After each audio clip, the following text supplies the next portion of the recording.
of the Wash Feet Leadership Workshop Series. Boy, am I excited to go into this next chapter. Oh my goodness, it's one of my favorites. It was so important to understand how important it is to be planted, whether it's in ministry or business, where you know that you know that you know you are in your place called there, that you are in the right place at the right time, doing the right things with the right people, serving God with a fullness of joy. Because when you know that this is where you're to be planted, you are not up easily rooted. So our next chapter will be found on page 49. Is what does it mean to be planted in the church or ministry or even a business?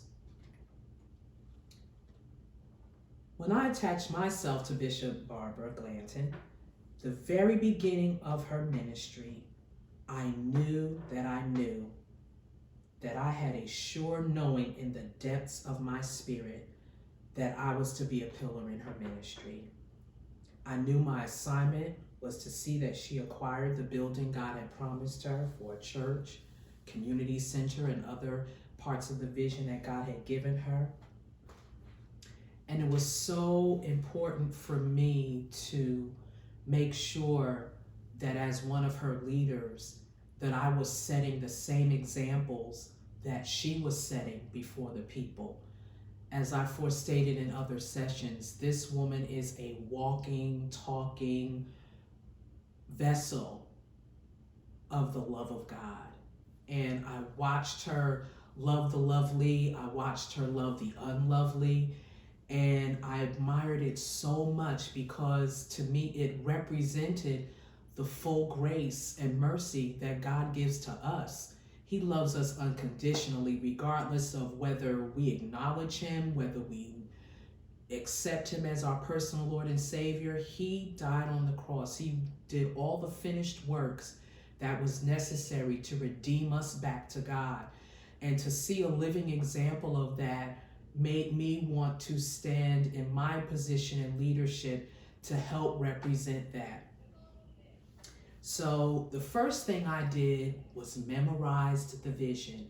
If you are serving with a servant leader, servant shepherd, or even if you're in a business, learn the mission statement of that business. Learn the vision statement of that ministry. When you do that, you become mission-minded, you become vision-minded, you become solution-minded, that when challenges and situations and circumstances come, you're open to hear from God, receive from God, and be able to look at circumstances and situations and be able to communicate with the leader what your thoughts are as to how you can propel that mission or vision forward. Developing healthy relationships with God and the servant leader is so vitally important. There is a great privilege and advantage to working with a servant leader, especially if you're building something from the ground floor.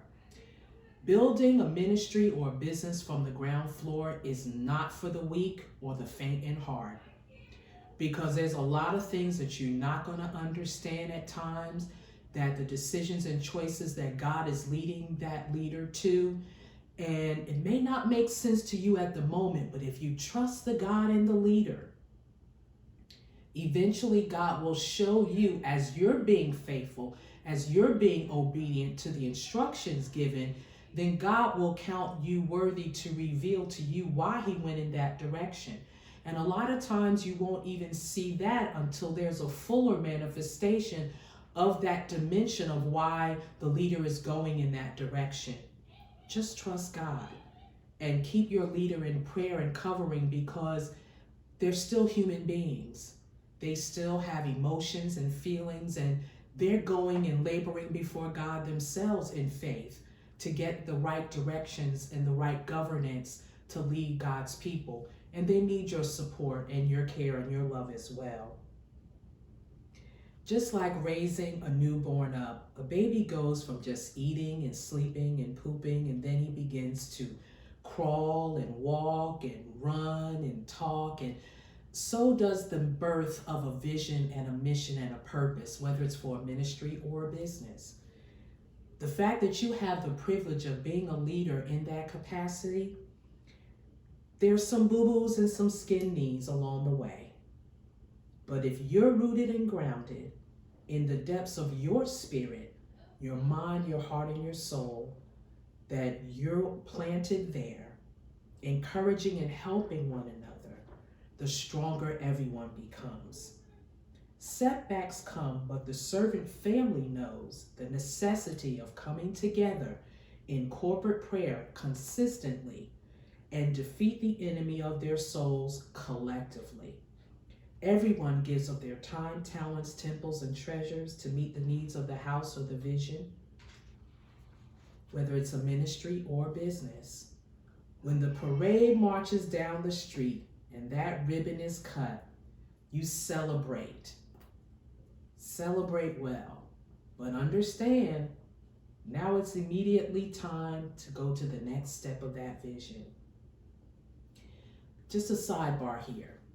As leaders, we must be careful that just because one phase of the vision is complete, it doesn't mean to rest on our tutus, as Bishop says, and rest on our laurels. It's time to go to the next phase and say, okay, now that we have that done, we've celebrated, what's our next move? What's our next step? This is when the enemy will try to come in and sift away from the work of the ministry. Those Sanballats and Tobiases found in Nehemiah, the 4th chapter and the 6th chapter. Those assignments may try to come up and creep in.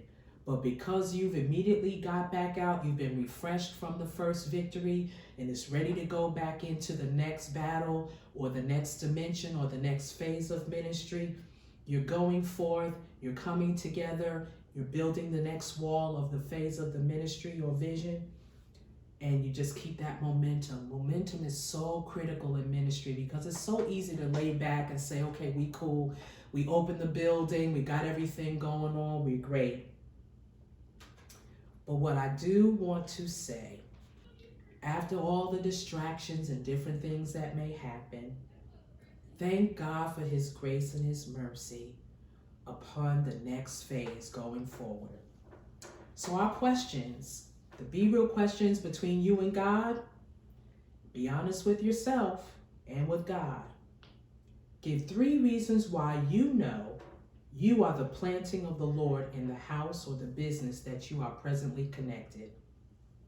Question 2, give 3 things that has derailed you in ministry, and how did you recover?